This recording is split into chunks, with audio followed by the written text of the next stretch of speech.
दोस्तों, आज शारदीय नवरात्रि का अंतिम दिन है और नवरात्रि के 9वें दिन माँ दुर्गा की 9वीं शक्ति माता सिद्धिदात्री की पूरे विधि विधान के साथ पूजा अर्चना की जाती है।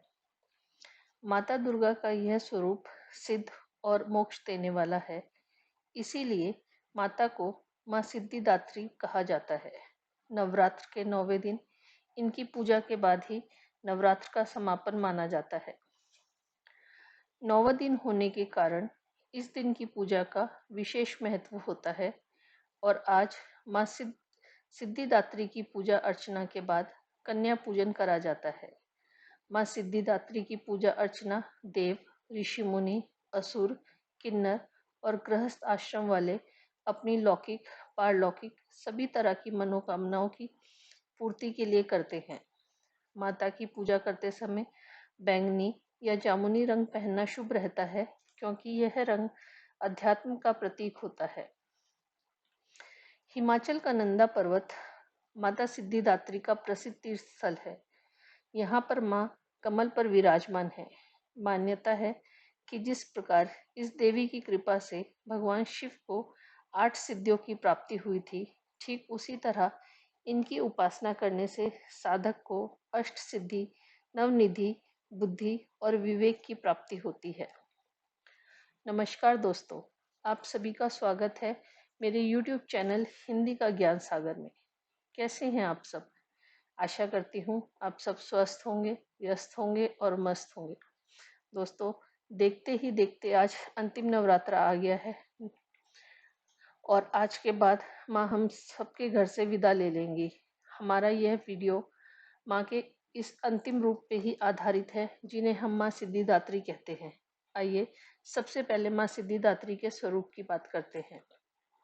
माँ सिद्धिदात्री माँ लक्ष्मी की तरह कमल पर विराजमान है और माँ की 4 भुजाएं हैं। माता के दाहिनी तरफ के नीचे वाले हाथ में कमल पुष्प और ऊपर वाले हाथ में शंख सुशोभित है। वहीं बाईं तरफ के नीचे वाले हाथ में गदा और ऊपर वाले हाथ में चक्र सुशोभित है।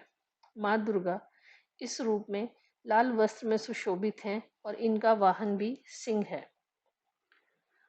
दोस्तों, माँ सिद्धिदात्री की पूजा बहुत ही महत्वपूर्ण है। जो भी साधक माँ की यह पूजा करते हैं, माँ उनकी सभी दिव्य आकांक्षाओं को पूरा करती है। इस दिन पूर्ण विधि विधान और निष्ठा के साथ साधना करने वाले साधक को सभी सिद्धियों की प्राप्ति होती है। माँ की उपासना से भक्तों की सभी मनोकामनाएं पूर्ण होती हैं और उन्हें यश, बल, कीर्ति और धन की प्राप्ति होती है। आइए माँ की पूजा विधि जानते हैं। 9वीं वाले दिन साधक को सुबह स्नान करके स्वच्छ वस्त्र पहनकर पूजा स्थान पर माँ सिद्धिदात्री की मूर्ति या तस्वीर की स्थापना करनी चाहिए। उसके बाद माँ को गंगा जल से अभिषेक करके उन्हें लाल चुनरी, अक्षत, फूल माला, सिंदूर, फल, नारियल, चना, खीर, हलवा पूड़ी आदि अर्पित करना चाहिए। अंत में माँ की आरती करके फिर नवरात्रि हवन और कन्या पूजन करना चाहिए। पूजन के समापन के बाद ही साधक भी पारण करके अपने व्रत को पूरा कर सकते हैं। पौराणिक कथाओं के अनुसार भगवान शिव ने घोर तपस्या से माता सिद्धिदात्री को प्रसन्न किया, तो माँ ने उन्हें वरदान स्वरूप 8 सिद्धियां अणिमा, प्राकंप, गरिमा, महिमा, प्राप्ति, लघिमा, इशित्व और वशित्व प्रदान की। इस वरदान के फलस्वरूप भगवान शिव का आधा शरीर देवी के रूप में परिवर्तित हो गया। इसके बाद से ही भगवान शिव को अर्धनारीश्वर का नाम प्राप्त हुआ। शिवजी का यह रूप संपूर्ण ब्रह्मांड में पूजनीय है।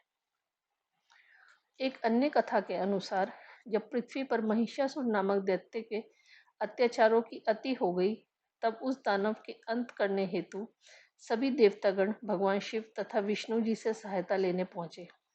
उस दानव के अंत के लिए सभी देवताओं ने तेज उत्पन्न किए और उस तेज से एक दिव्य शक्ति का निर्माण हुआ, जिसे माँ सिद्धिदात्री कहा जाता है। दोस्तों, 9वीं वाले दिन बहुत से लोग कन्या पूजन करते हैं। उस पूजन का क्या महत्व होता है, आइए जानते हैं। कुछ लोग अष्टमी को तो कुछ लोग 9वीं को कन्या पूजन करते हैं। कन्या पूजन में कन्याओं की संख्या 9 होनी चाहिए, अन्यथा 2 कन्याओं के साथ भी पूजा की जा सकती है। कन्याओं के साथ एक बालक, जिसको लांगूर या बटुक भैरव कहते हैं, वह भी पूजा जाता है। इस दिन कन्याओं को घर पर आदर सत्कार के साथ बुलाकर उनके पैरों को धोकर उन्हें कुमकुम या सिंदूर का टीका लगाकर उनका आशीर्वाद लेना चाहिए। फिर भोग के लिए कन्या और लांगूरों को हलवा, पूड़ी और चने, फल इत्यादि देने चाहिए। उन्हें भोजन कराने के बाद आप अपने सामर्थ्य के अनुसार दान दक्षिणा दें। इसके बाद सभी कन्या और लांगूरा के चरण स्पर्श करें और माता के जय बोलते हुए कन्या और लांगूरा को विदा करें। कन्या पूजन करने से माता की विशेष कृपा प्राप्त होती है और घर के सभी सदस्यों की उन्नति होती है। दोस्तों, अगर नवरात्रि पे बनाई हुई ये श्रृंखला आप लोगों को पसंद आई हो तो कृपया मेरे इस चैनल को लाइक, शेयर और सब्सक्राइब अवश्य कीजिएगा और कमेंट सेक्शन में अपने विचार बताइएगा। आपको आगे किन विषयों पर वीडियो देखने की इच्छा है, आप वो भी मुझे बता सकते हैं। मैं आपके लिए वो वीडियो भी बना दूंगी।